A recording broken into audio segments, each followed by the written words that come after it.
मी डोसा बनवते। तर मी 1 वाटी तांदूळ 2 तास भिजत ठेवलेले आणि रात्री मी हे तांदूळ वाटून घेतले आणि ह्याच्यामध्ये अर्धा नारळ वाटून टाकलेलं आहे, दोन्ही मिक्स केलेले आहे। पीठ तयार झालेलं आहे आणि आता मी सकाळी ह्याचा डोसा बनवते। त्याच्या चवीनुसार आपल्याला मीठ टाकायचं आहे, थोडंसं पाणी टाकूया।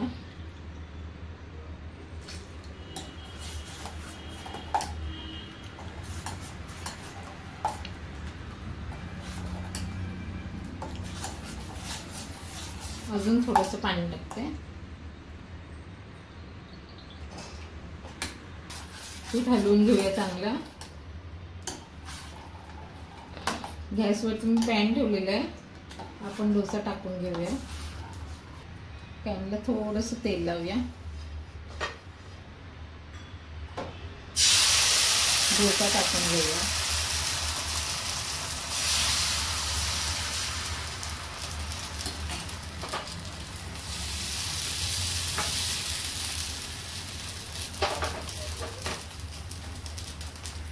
वरतून जरासं तेल टाकूया आणि झाकण ठेवूया। 1 मिनिटासाठी झाकण ठेवूया। झाकण काढूया, आपण पलटी करूया।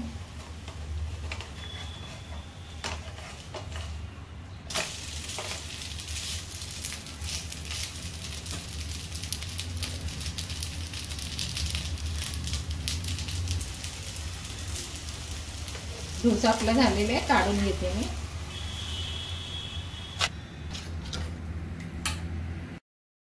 आपले तांदळाचे आणि नारळाचे डोसे झालेले आहेत, छान लागतात। तुम्ही पण करून बघा।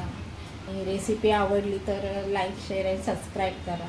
आणि ह्याचा तुम्हाला मोठा व्हिडिओ पाहिजे असेल तर कमेंटमध्ये नक्की सांगा।